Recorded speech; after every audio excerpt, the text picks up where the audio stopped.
Yes बेटा correct. Basis of origin and development मतलब जब हम एम्ब्रियोनिक डेवलपमेंट कोई भी चीज ओरिजिनेट हुई है तो वो जाइगोट डिप्लॉयड अगर उसकी प्लांट बॉडी है या एनिमल बॉडी की मेन बॉडी डिप्लॉयड है तो वो जाइगोट में माइटोटिक या मियोसिस किस डिवीजन से डेवलप करेगी? If the plant body या main body is diploid, then the mode of division, mode of development is what? Meiosis or mitosis? एक एक थप्पड़ मारेंगे। 2n अपने आप में जाइगोट 2n है, प्लांट बॉडी भी 2n है, क्या होगा? हर बार क्यों कंफ्यूजन क्या है? माइटोसिस, ठीक है, 2n से 2n माइटोसिस। अगर प्लांट बॉडी हैप्लॉइड होगी तो क्या होगा?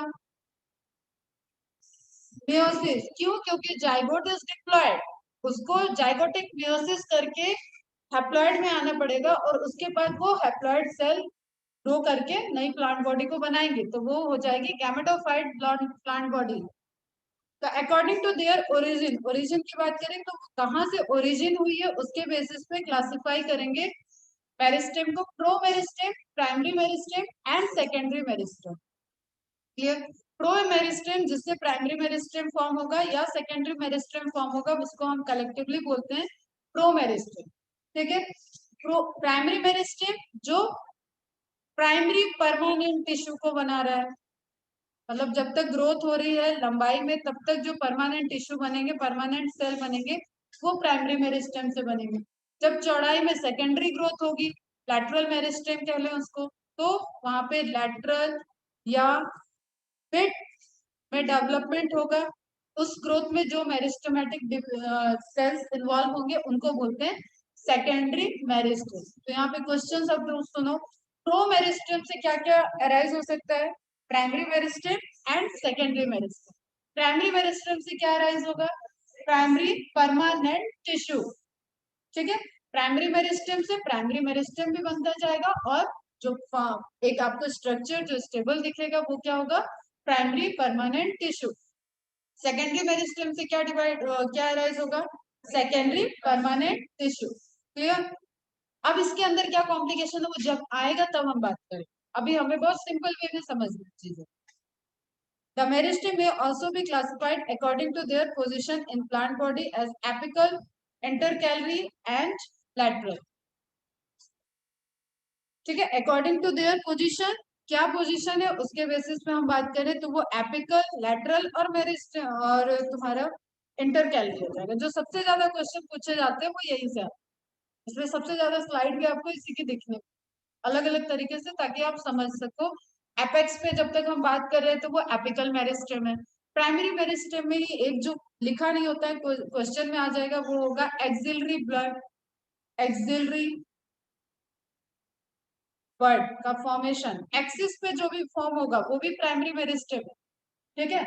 जस्ट टिप की मेरिस्टेमेटिक सेल डिवाइड करते वक्त कुछ रह गई, वो लेटरल नहीं है, कुछ रह गई और वो नोडल रीजन जब बनेगा तो वहां से वो ब्रांच करके नई ब्रांच को, नई बड को, नई लीफ को जिस जगह पे होगी, अगर इस ब्रांच की नोड पे होंगी तो वो लीफ को देंगी या सेकेंडरी ब्रांचेस को देंगी। क्लियर? तो एक्सिलरी बर्ड जो होंगी वो a type of apical meristem होंगी एंड उसके बाद आपका इन बिटवीन आएगा तो इंटर कैलरी होगा और साइड में जो रहेगा, साइड में मतलब देखो ये सर्कल जब देख रहे हो ना तो ये साइड ही है, ये इसका साइड है, इसका साइड है, इसका साइड है, साइड में पेरिफेरी पे, तो साइड में लैटरल ग्रोथ में रिस्पॉन्सिबल होगी वो लैटरल मेरिस्टेम हो जाएगा। और देख लेते दो चार फिगर, ठीक है। Apical, intercalary and lateral, apical, apex, intercalary, in between, and these are also the type of primary meristem। इनसे जो डेवलप होने वाला है वो प्राइमरी परमानेंट टिश्यू होगा, जस्ट उनके लोकेशन की वजह से हम उन्हें क्या बोल रहे हैं? इंटरकैलरी, ठीक है। इन बिटवीन कहीं पे प्रेजेंट है जो नोड के पास होगा। क्लियर? ठीक है। एंड लेटरल जो साइड में होगा, लेटरली प्रेजेंट होगा, उसको हम लेटरल मेरिस्टेम कहेंगे या सेकेंडरी मेरिस्टेम। इसमें एक्सिलरी बट एपिकल मेरिस्टेम का पार्ट होता है। सेकेंडरी और लेटरल एक है, एक्सिलरी और एपिकल एक है। क्लियर? एपिकल के पोर्शन से छूटे हुए जो पीछे पार्ट है जिनसे प्राइमरी ब्रांचिंग हो रही है ये प्राइमरी, एक प्लांट जब ऐसे ग्रो कर रहा है बेटा, इस तरीके से ग्रो कर रहा है और उसमें ब्रांच निकलती जा, ठीक है, तो this is part of primary growth. Clear? तो ये प्राइमरी ग्रोथ के लिए जो बर्ड रिस्पॉन्सिबल होती है वो होती है एक्सिल एक्सिस बर्ड, ठीक है, एक्सिलरी बर्ड।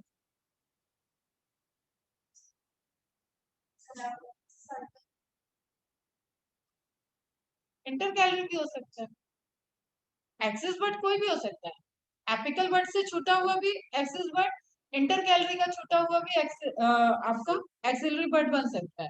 लेकिन इंटर कैलोरी को एक्टिवेट होने के लिए क्या करना पड़ता है, एपिकल बर्ड जब हटता है तब इंटर कैलोरी एक्टिवेट होता है, क्योंकि उसको एपिकल की पोजीशन लेती है, इसलिए आपको ये डिफरेंस ध्यान में होगा।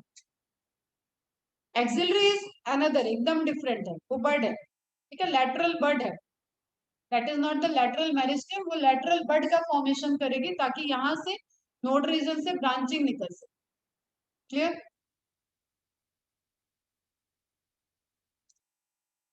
Apical meristem lengthen shoots and root, root और शूट की लेंथ अगर रिस्पॉन्सिबल किसी पे है, मतलब प्राइमरी ग्रोथ जब तक लंबाई से बढ़ रही है, और हर एक लंबाई की अपनी एक चौड़ाई होती है बेटा, ठीक है, जो 3D इमेज है ये पतला पेड़ होगा लेकिन इसकी फिर भी एक विड्थ है, एक हाइट है, तो हम ये नहीं कह रहे, हम ब्रॉडली बात कर रहे हैं। जब तक प्लांट की हाइट बढ़ रही है तो उसमें apical meristem more active. Clear? जब इसकी विड्थ बढ़ने लगेगी तो लैटरल मेरिस्टेम सेकेंडरी ग्रोथ को शो करेगा। ये वो विड्थ है जो उसके स्टेबिलिटी, उसके प्लांट की हाइट और हाइट के रेशियो को मेंटेन करने के लिए, उसको स्टेबिलिटी देने के लिए, उसके मैकेनिकल सपोर्ट के लिए चाहिए, ताकि अंदर सेकेंडरी जाइलम बढ़ता जाए और वो सेकेंडरी जाइलम जो होता है वो डेड होता जाता है और चौड़ाई बढ़ती जाएगी, तो उससे मैकेनिकल सपोर्ट कि इतना लंबा पेड़ खड़ा रह सके। क्लियर? नहीं तो उसमें फ्रेजाइल आ जाएगा, फ्रेजाइल रहेगा, मूव कर सकते। क्लियर? तो length, length in shoots and root, कौन कर रहा है इसमें सबसे important role? Apical meristem. Cells that form at apical meristem, protoderm, ground meristem and procambium. अब ध्यान में रखना है हमें प्रोटोडर्म, देखो ये जैसे प्लांट है, इसके चारों तरफ की, जैसे जैसे सपोज मेरा हाथ एक प्लांट है, ठीक है, तो इसके चारों तरफ की अगर हम पूरा मेरे हाथ के सिजेरियन करने जाओ और इससे बोलो कि इसको डर्मिस को अलग कर दो, तो डॉक्टर क्या करेगा, धीरे धीरे धीरे धीरे यहाँ से कट लगाएगा, एकदम टिश्यू को अलग करते हुए ये पूरा ऐसे निकालने की कोशिश करेगा, क्योंकि कुछ उसको सर्जरी करके फिर से दोबारा इसको चढ़ाना है, सॉक्स की तरह इमेजिन करो, तो वो इसको निकालेगा सर्जरी से, ये डेड लेयर होती है, तो डर्मिस बाहर आ जाए। क्लियर? उसी तरीके से प्लांट में क्या है, जो कवरिंग है वो मेरिस्टेमेटिक सेल के प्रोटोडर्म, मेरिस्टेमेटिक सेल डिवाइड करती है प्रोटोडर्म में, तब उसकी एपिडर्मल लेयर जो बाहर है, एपी बाहर से है पूरी चारों तरफ, दैट इज प्रोटोडर्म। फिर आ जाता है प्रोकैम्बियम, देखो दो इंपॉर्टेंट, प्रोटोडर्म जो बाहर है, प्रोकैम्बियम जो अंदर आपका जाइलम और फाइलम बना, फ्लोएम बना, ठीक है, जाइलम और फ्लोएम मतलब वेस्कुलर बंड। प्लांट में दो चीजें इंपॉर्टेंट है बेटा, एक तो उसकी बाहरी कवरिंग, दूसरे उसके इंटरनल, ठीक है, जाइलम फ्लोएम वाला जो कंडक्शन में रोल प्ले कर रहा है, ये दो चीज इंपॉर्टेंट है प्लांट में।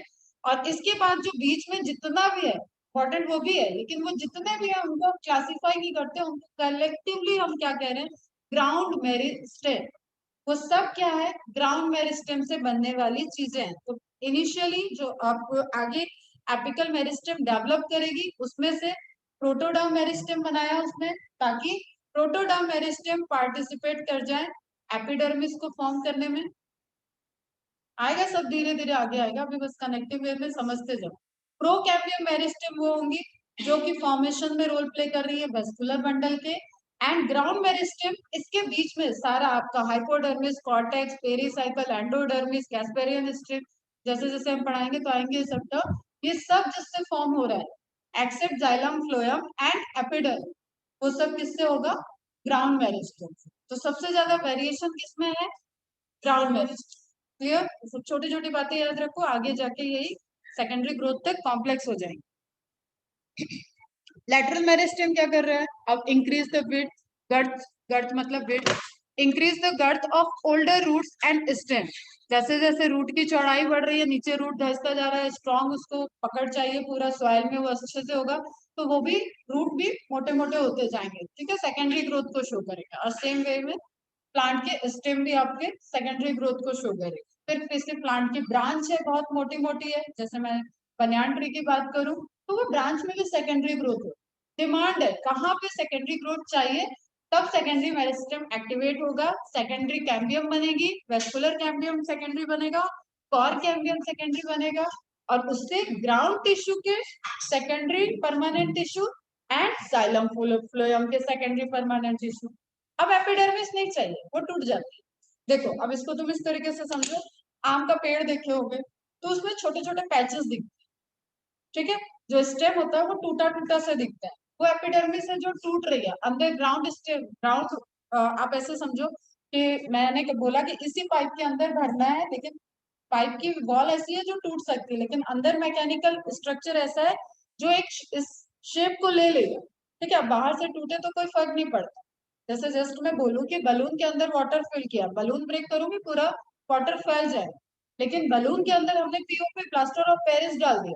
तो क्राफ्ट वगैरह बनाने में देखते होगे 5 मिनट क्राफ्ट में बहुत चीजें दिखाता है, ठीक है, ग्लव्स के अंदर डाल दिया, अभी ग्लव्स को हटा दो तो ये आपको जो आपके पाम का प्रिंट है वो वहां पे मिल जाए, क्लियर, वो शेप ले लेगा। उसी तरीके से epidermis primary cambium primary structure से प्राइमरी मेरिस्टेम से बनी थी।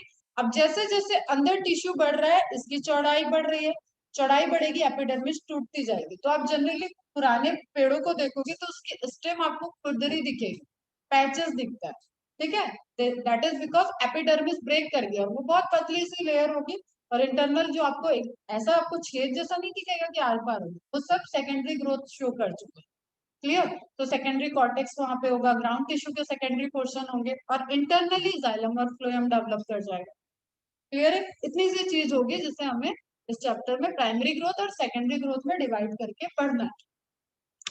इतनी सी बात समझ में आई। तो लैटरल मेरिस्टेम वो हो गया बेटा जो आपके सेकेंडरी ग्रोथ को शो करे, सेकेंडरी ग्रोथ को शो करेंगे। और इसमें आ जाता है वेस्कुलर कैम्बियम, क्योंकि मैंने बताया एपिडर्मिस नहीं हो रही है सेकेंडरी, वेस्कुलर कैम्बियम क्या हो गया, जो सेकेंडरी वेस्कुलर बंडल बनाएगा, मतलब secondary xylem and secondary phloem को बनाएगा, क्लियर है, ठीक है। कॉर कैम्बियम क्या हो गया, जो सेकेंडरी ग्राउंड टिश्यू को बनाएगा। अब इसमें फैलम फैलोजन फैलोडम सब जब हम पढ़ेंगे तब बताएंगे कि सेकेंडरी ग्राउंड टिश्यू है क्या, लेकिन कॉन्सेप्ट समझो कि प्राइमरी ग्रोथ तक क्या था, सिर्फ प्राइमरी प्रोटोडर्म था, प्राइमरी कैम्बियम प्रोकैम्बियम था जिससे कि वेस्कुलर बंडल बनने जा रहा है, और ग्राउंड टिश्यू का कैम्बियम था जिससे कि ग्राउंड टिश्यू बनेगा। लेकिन सेकेंडरी ग्रोथ के टाइम हमें दो पोर्शन है जिसकी सेकेंडरी ग्रोथ चाहिए, एक हो गया ग्राउंड टिश्यू, दूसरा हो गया वेस्कुलर बंडल। तो हमें सेकेंडरी जाइलम चाहिए, सेकेंडरी फ्लोएम चाहिए, क्योंकि इनका काम वाटर और मिनरल पहुंचाना और खाने को पहुंचाना। तो साइज बढ़ रही है, ठीक है, पेड़ बड़ा हो रहा है तो उसको खाने की भी डिमांड बढ़ेगी और उसके वाटर और मिनरल की सप्लाई भी बढ़ेगी, इसलिए ग्राउंड टिश्यू को और वेस्कुलर टिश्यू को डबल होना, क्लियर है, ठीक है। और एपिडर्मिस एज इट इज है वो रप्चर हो जाएगी, बार्क कैसे बनता है वो सब हम लोग बात करेंगे। तो थिकनिंग के लिए जो रिस्पॉन्सिबल है वो लैटरल रिस्पॉन्सिबल हो गया, सेकेंडरी या लैटरल ग्रोथ रिस्पॉन्सिबल होगी for the beat girth and thickening, किसी भी वर्ड से आए आपको कॉन्सेप्ट समझ में आना चाहिए, ठीक है। और लंबाई के लिए क्या रिस्पॉन्सिबल हो गया, प्राइमरी मेरिस्टेम, ठीक है, एपिकल एक्सिलरी उसमें वो सब आ जाए,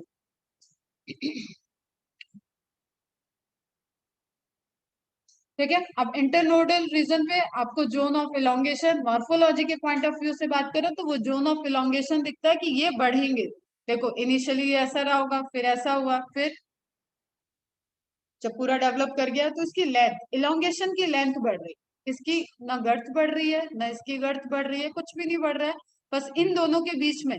अब यहाँ पे सेल डिवाइड नहीं हो रही है, यहाँ पे सेल डिफ्रेंशिएट हो रही है,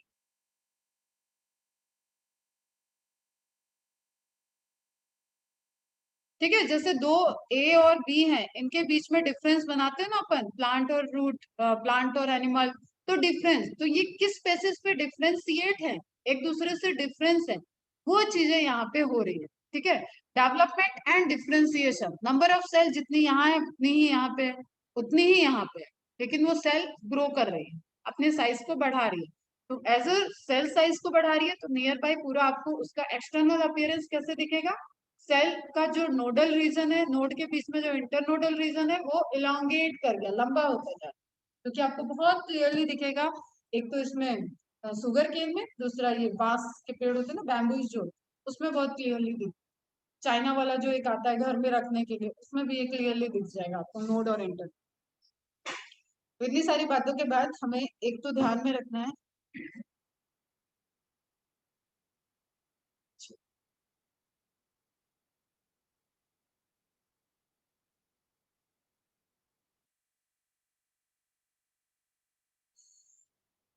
ठीक है, लोकेशन हो गया और फंक्शन हो गया, जिसमें फंक्शन क्या था उनका, क्या वो फॉर्म कर रहे हैं, प्रोटोडर्म फॉर्म कर रहे हैं, प्रोकैम्बियम फॉर्म कर रहे हैं, या ग्राउंड स्टेम मेरिस्टेम फॉर्म कर रहे हैं, तो वो उनका according to origin and development हमने देख लिया, अकॉर्डिंग टू लोकेशन देख लिया, एंड अकॉर्डिंग टू फंक्शन कि उन्होंने क्या फॉर्म किया, उसके बेसिस पे क्लासीफाई हो। प्लेन ऑफ डिवीजन नहीं देखना है अभी अपने।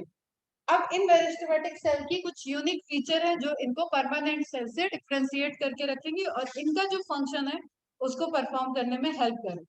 दीज आर स्फेरिकल, पॉलीगोनल और ओवल इन शेप, या तो गोल हो सकते हैं या तो पॉलीगोनल हो सकते हैं, ओवल हो सकते हैं, ठीक है। कॉम्पैक्टली अरेंज्ड, आगे आप जब परमानेंट टिश्यू पढ़ोगे तो वहां पे कुछ परमानेंट टिश्यू ऐसे होंगे जो लूजली अरेंज्ड हम बताएं, जैसे लीफ की मेसोफिल सेल,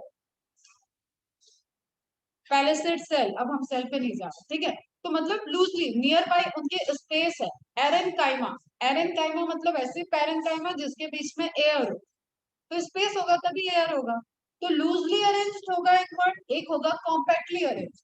जैसे पढ़ेंगे हम लोग, मतलब दो चार दो 10 सेल्स की ग्रुप है, जैसे अभी पीछे वाले बेंच पे सब कैसे बैठे हैं, कॉम्पैक्टली बैठ गए, ठीक। अब उनके बीच में एक को और एडजस्ट नहीं किया जा सकता, लेकिन अभी तुम लोगों के पास स्कोप है, तुम लूजली बैठे हो, तो वही चीज है। तो spherical, polygonal, oval in shape, compactly arranged and lack intercellular space. अब बेटा जब कॉम्पैक्टली अरेंज्ड है तो उनके बीच में स्पेस देखो कैसा है, इंटरसेलुलर, दो सेल के बीच में स्पेस नहीं बचेगा क्योंकि वो कॉम्पैक्ट अरेंज्ड है, tightly arranged. Thin, homogenous and cellulosic cell wall. अब बेटा सेल चैप्टर में चले जाओ, अगर ये सेल वॉल ठीक होगी और यहाँ पे हेट्रोजेनस डिपोजिशन हो जाएगा, मतलब पैक्टियम, सुबेरिन, लिग्निन, इन सब का डिपोजिशन हो जाएगा, तो ये डिवाइड कर पाएगी क्या, नहीं कर पाएगी। ये डिवाइडिंग सेल, तो इसका नेचर कैसा होना चाहिए, प्लांट है इसलिए सेल वॉल तो होगी, लेकिन प्राइमरी सेल वॉल होगी, secondary cell wall, tertiary cell wall, इस तरीके का डिपोजिशन नहीं होगा इनके पास, क्योंकि इनको फास्ट डिवाइड करना है। क्या होगा क्या, ठीक ठाक हो ना, ठीक है। तो फास्ट इसको डिवाइड करना, इसलिए इनका कैरेक्टरिस्टिक क्या है, थिन, होमोजीनस, एक ही जैसे स्ट्रक्चर से ये प्रोटो में प्रोमेरिस्टन से डिवाइड कर रखे, ठीक है। तो एक जैसे ओरिजिन है, and cellulosic cell wall. Primary primary cell wall का कंपोजिशन क्या होता है बेटा, सेलुलोज का डिपोजिशन, हेमी सेलुलोज का डिपोजिशन, ठीक है। तो ये कैसी होगी बेटा, सेलुलोजिक है।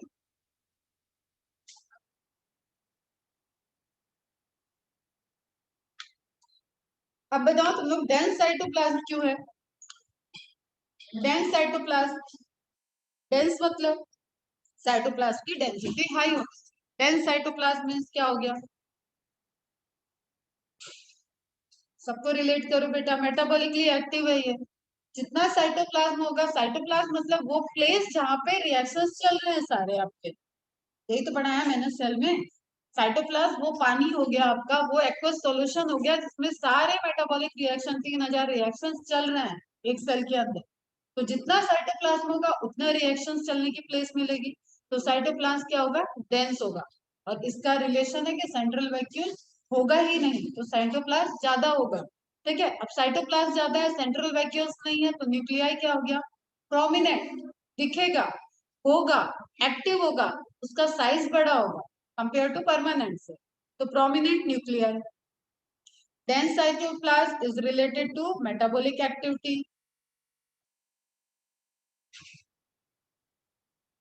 और हमें पता है कि मेरिस्टेमेटिक सेल सेल डिवाइड करती है, डिविजिबल सेल है, तो इसका मेटाबॉलिक एक्टिविटी हाई होगा, ठीक है, क्योंकि बार बार डिवीजन के लिए इसको इंटरफेज में जाना है। इसको सारे प्रोटीन को सिंथेसाइज करना है, सारे एंजाइम, सारे आयंस, मिनरल्स को मेंटेन रखना है, तो इसके पास सप्लाई भी होना चाहिए, वाटर की सप्लाई प्रॉपर जाए, सॉल्ट की सप्लाई, मिनरल की सप्लाई, सारी सप्लाई भी जा रहे हो, और इसका प्रोमिनेंट न्यूक्लियाई होगा, जेनेटिक मटेरियल एकदम एक्टिव होगा, फटाफट डिवाइड करेगा, फटाफट जो न्यूक्लियोसाइटोप्लाज्मिक रेशियो है इसको डिस्टर्ब करेगा, एंड अगेन ये डिवीजन करते रहे। क्लियर? अब अगला इसी से रिलेटेड है, सेंट्रल वैक्यूल नॉट प्रेजेंट या एब्सेंट। प्लास्टिड, प्लास्टिड के प्रिकर्सर होते हैं, पूरे प्लास्टिड डेवलप हो जाएंगे तो ये क्या करने लगेगा, फोटोसिंथेसिस करने लगेगा, स्पेसिफिक हो जाएगा।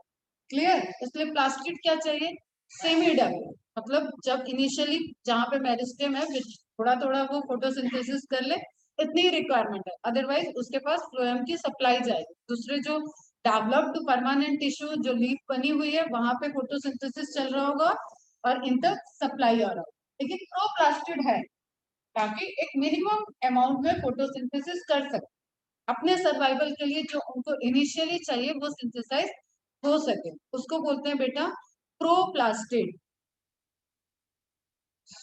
प्रिकर्सर ऑफ किसका, माइटोकॉन्ड्रिया का, precursor of plastid, undifferentiated cell, undifferentiate है मतलब हम इसको डिफ्रेंशिएट नहीं कर सकते हैं, तो ग्रुप ऑफ सेल है जो कि एक जैसे डिवीजन कर रही है, बार बार वो डिवाइड कर रही है, और मेरी मेरिस्टेमेटिक सेल एक डिवाइड करेगी तो एक परमानेंट सेल और एक मेरिस्टेमेटिक सेल को फॉर्म कर देगी, और इसका अस्तित्व खत्म हो गया, ये कन्वर्ट हो गई है एक मेरिस्टेमेटिक सेल और एक परमानेंट सेल। क्लियर है बच्चा? कोई कंफ्यूजन यहाँ पे? ठीक है, डिफ्रेंशिएटेड है क्या ये? नहीं है। ठीक है, ये अभी किसी फंक्शन को अटेंड नहीं कर रही है, इसका काम है सिर्फ और सिर्फ डिवाइड करना, तो सभी मेरिस्टेमेटिक सेल लगभग एक जैसे दिखेंगी, कैपेसिटी ऑफ डिवीजन है इनके पास, तो ये क्या हो गए, फीचर्स हैं मेरिस्टेमेटिक सेल के, और ये आपके सब्जेक्टिव क्वेश्चन के लिए भी बहुत इंपॉर्टेंट है, एंड नीट के लिए तो है ही, यहाँ से सब क्वेश्चंस है, जितने स्टेटमेंट उतने क्वेश्चन। अब एनसीईआरटी में क्या दिया हुआ है इस पोर्शन में देख लेते फटाफट। Root apical meristem occupies the tip of a root, गलत स्टेटमेंट पहला है, ठीक है, टिप नहीं है, सब टर्मिनल है,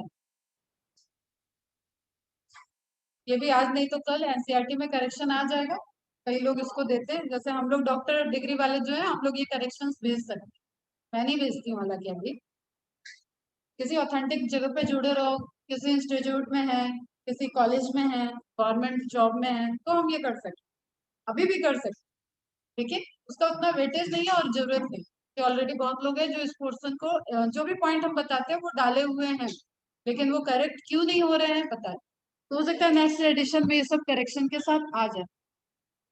root apical meristem occupies the tip of a root, tip of a root पे हमेशा रूट कैप होता है, ये क्वेश्चन गलत करोगे अगर ध्यान नहीं रखोगे, तो root cap for the prevention of meristematic zone of roots, उसको प्रिवेंट करने के लिए ही कैप लगा है, जैसे पेन होता है, पेन की निब को प्रोटेक्ट करने के लिए आप उस पर कैप लगाते हो, ठीक है, अगर जिटर वगैरह देखो तो पीछे से वो ऑपरेट होता है, निब अंदर चला जाता है, तो उस केस में कैप की रिक्वायरमेंट नहीं है, लेकिन जिसमें नहीं जाता, टिकटॉक नहीं होती है, वो आगे से उस पर कैप लगा ले, तो just protection. while the shoot apical meristem occupies the distant most region of the stem axis, क्योंकि एक्सिलरी भी होगा वहां पे और एपिकल भी होगा, ठीक है, ब्रांच में भी प्रेजेंट होगा, तो यहाँ पे कई सारे रीजन है, और फिर इंटरकैलरी भी है। क्लियर बेटा? During the formation of leaves and elongation of stem, some cell left behind from shoot apical meristem constitutes the axillary bud, ये लिखवाया मैंने। डेवलपमेंट के टाइम में क्या क्या डेवलप हो सकता है, स्टेम का एलोंगेशन हो रहा है, लीफ का फॉर्मेशन हो रहा है, ठीक है, किसी भी टाइम में कुछ मेरिस्टेमेटिक सेल जो पीछे रह गई वो एक्सिलरी बड को फॉर्म करेंगे, ठीक है, वो एक्सिस पे रह गई हैं और they all are the primary meristem, वो कोई सेकेंडरी ग्रोथ नहीं शो कर रही है, वो प्राइमरी ग्रोथ का पार्ट है। Such buds are present in the axis या एक्सिल ऑफ द लीफ, मतलब लीफ बेस, लीफ का जब स्ट्रक्चर मैंने पढ़ाया है तो ऐसे पढ़ाया था, लैमिना, ये क्या है, पेटियोल, एंड ये क्या है, लीफ बेस। यहाँ पे रहेगी आपकी एक्सिलरी बड। क्लियर। और ये लीफ पुरानी होके खत्म हो जाएगी और यहाँ पे नई ब्रांच आ जाएगी। बात नहीं करो।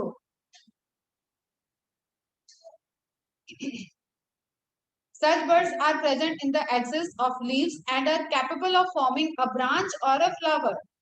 अब वहां क्या इंडक्शन है, वहां ब्रांच का बनना है तो ब्रांच बन जाएगा, वहां पे उस पोजीशन पे फ्लावर, इन्फ्लोरेसेंस।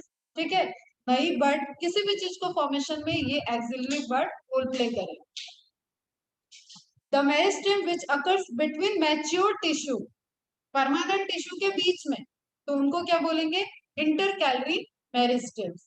मैच्योर टिश्यू मतलब परमानेंट टिश्यू, ठीक है, जो डिफ्रेंशिएट हो रहे हैं, जिनको अपना एक फंक्शन प्रोवाइड है, उनके बीच में होंगे तो इंटरकैलरी मेरिस्टेम कहेंगे। They occur in grasses and regenerate parts removed by the grazing herbivores. Grasses के बीच में, ग्रासेस में इनका लोकेशन है, ये रीजनरेट कर सकती है, इन सारे पार्ट को दोबारा रीजनरेट कर सकती है when the grazing herbivores tip portion से एपिकल मेरिस्टेम को ग्रेज कर जाए, वो खा जाए, तो उस केस में ये एक्टिव होंगी और दोबारा वो प्लांट टिप पे ग्रो करने लगेगा। ठीक है, तो intercalary meristem has capacity to arise apical meristem. ध्यान में रखना, ये चीज नोट डाउन कर लो। इंटरकैलरी मेरिस्टेम के पास कैपेसिटी है कि वो फिर से अराइज कर सकता है, रीजनरेट कर सकता है एपिकल मेरिस्टेम को। इसीलिए आपको ग्रास जो कटी हुई रहेगी, वो ग्रास कट होने के टाइम इस तरीके से दिखेगा, और वो जब ग्रो कर जाता है तो वो इस तरीके की टैपरिंग एंड को अटेंड कर लेता है, फिर से यहाँ पे एपिकल मेरिस्टेम आ जाती है। अब इंटर कैलरी फिर से इंटर कैलरी बन जाएगी। क्लियर। अगेन जब इसको फिर से ग्रेजिंग कर देंगे, फिर ये एपिकल को फॉर्म कर, तो that is the regeneration. Is it clear?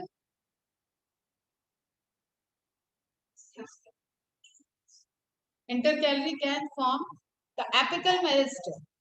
ठीक है, apical meristem due to the grazing phenomena, apical meristem क्या हुआ, खत्म हो गया, कट ऑफ हो गया मेन प्लांट से, ग्रासेस से, और वहां पे फिर से आपको देखो, ग्रास कोई बढ़ेगी तो आपको एक होती है, अब इसको आप फिर वहां पे वेराइटी है।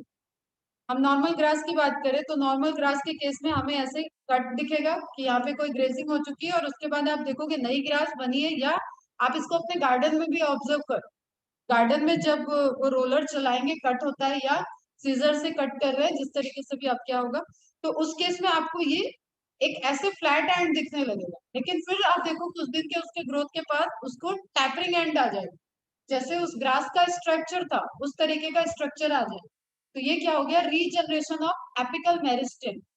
कहाँ से हुआ वो, इंटर कैलरी की एक्टिविटी से जनरेट हुआ। Is it clear? ठीक है, they occur in grasses and regenerate parts removed by the grazing herbivores. Both apical meristems and intercalary meristems are primary meristem. अब एनसीईआरटी के पॉइंट है तो ये क्वेश्चंस है, because they appear early in life of a plant and contribute to the formation of primary plant body. अब यही primary plant body को मैंने तुम लोग को बताया कि वो हाइट, ठीक है, हाइट को अटेंड करने के लिए इंपॉर्टेंट रोल प्ले कर रहा है। The meristem that occurs in the mature region of roots and shoots of the many plants, particularly those that produce woody axis. Would का मतलब ही होता है, वुड कुछ और नहीं है बेटा, वुड इज सेकेंडरी जाइलम।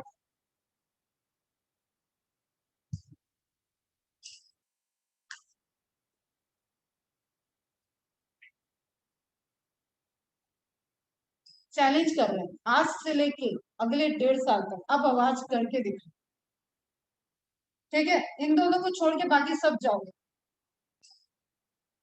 अब आवाज करके दिखो। अब ना मैं अपनी एनर्जी वेस्ट करूंगी, जस्ट तुम्हारे घर पे ना लेटर चल गया कि तुमको यहाँ से टर्मिनेट कर दिया गया है, तो देखना। ठीक है, मुझे बहुत अपनी बॉडी से बहुत प्यार है, अपनी एनर्जी से बहुत प्यार है, इस तरीके से हम वेस्ट नहीं करते। जस्ट एक्शन हो जाएगा और तुम्हें पता भी नहीं चलेगा कि कैसे हुआ। ट्रैफिक में रूल ब्रेक करने पे हमेशा नहीं होता है कि पुलिस तुम्हें डील कर रही है, घर पे भी लेटर चले जाते। और किसी को लग रहा है कि उसके घर में मेरे कांटेक्ट नहीं है तो गलत फहमी में मत जियो। और चैलेंज है ये, मेरे तरफ से ओपन चैलेंज है, आज के बाद मेरे क्लास में बात कर लेना और हिम्मत हो तो अब करके।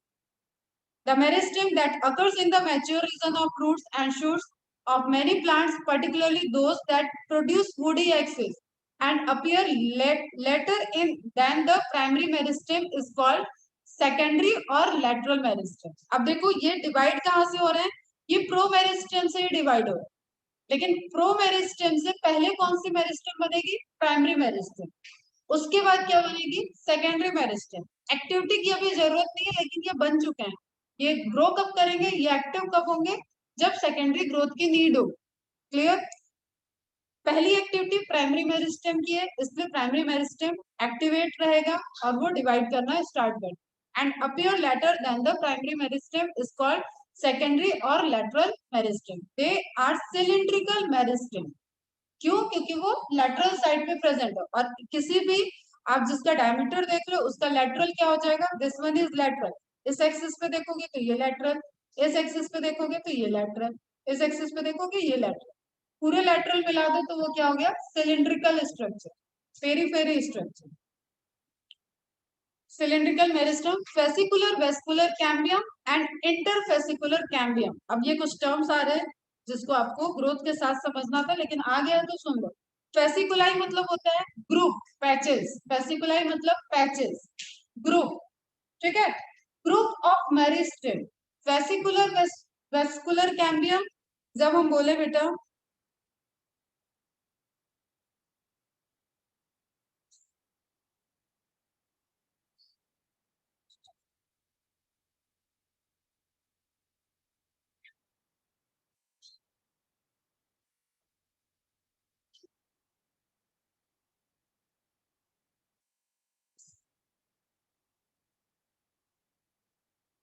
चलो यहाँ पे सुनो ध्यान से, अटेंटिव होकर सुनना एकदम। फेसिकुलर, फेसिकुलाई मीन्स मैंने बोला कि क्या हो जाता है बेटा आपका, पैचेस या ग्रुप, ठीक है। वेसिकुलर कैम्बियम की बात कर रहे हैं, मतलब कैम्बियम हमने बताया कि तुम्हें वेस्कुलर बंडल से रिलेटेड है, ठीक है। ये बाहर की तरफ हो जाता है फ्लोएम, अंदर की तरफ होता है जाइलम। अभी इसके बारे में पढ़ेंगे हम लोग पूरा आगे, बस जो वर्ड आया उसको समझो। इंटरफेसिकुलर, इंट्राफेसिकुलर क्या हो गया, एक वेस्कुलर कैम्बियम के बीच का कैम्बियम बन रहा है, कैम्बियम को हम बोल रहे हैं कि पैचेस में प्रेजेंट होते, तो बीच में ये जो होंगे ये क्या होते हैं, इंट्राफेसिकुलर, ठीक है। इंटर क्या हो गया, दो वेस्कुलर बंडल हम कहें, और यहाँ पे एक बीच में है, ये फ्लोएम है, ये जाइलम है, this is cambium, this is cambium.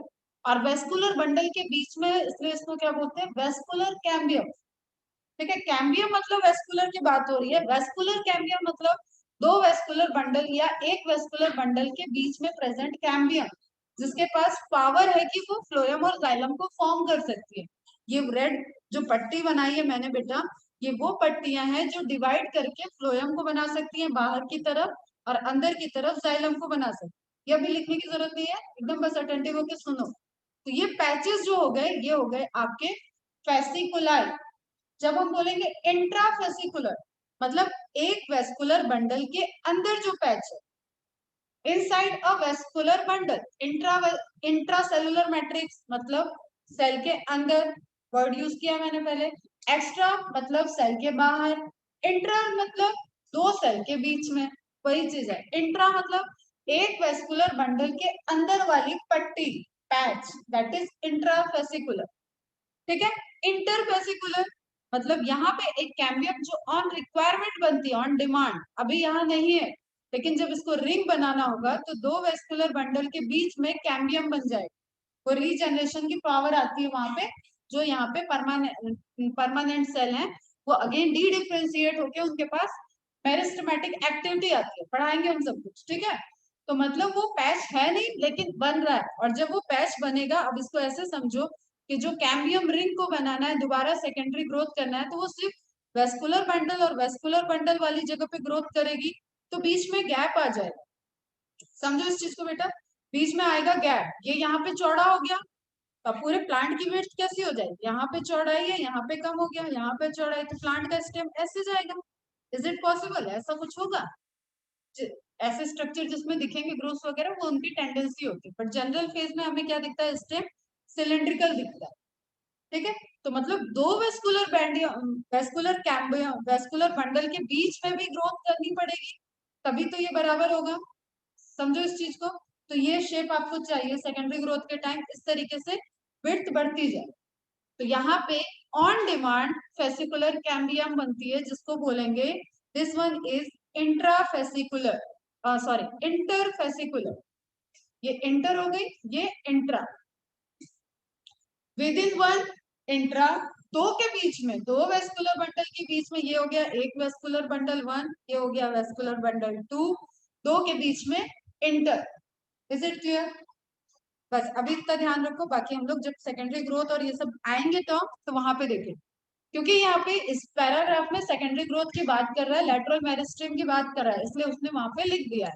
तो fascicular vascular cambium are the two type, एक हो जाएगी इंटर फेसिकुलर, एक हो जाएगी इंट्रा फेसिकुलर। क्लियर? तो फेसिकुलर को यहाँ पे फेसिकुलर कैम्बियम आपको डायरेक्ट दिया हुआ है, ये बात कर रहा है इंट्रा की। Is it clear? And this one is inter. सिर्फ फेसिकुलर बोलेगा तो फेसिकुलाई नेचुरली कहाँ प्रेजेंट है, मैंने बताया एक वेस्कुलर बंडल में जाइलम फ्लोएम के बीच में। क्लियर? तो उसको हम डायरेक्ट बोल सकते हैं दैट टिश्यूज आर फेसिकुलर।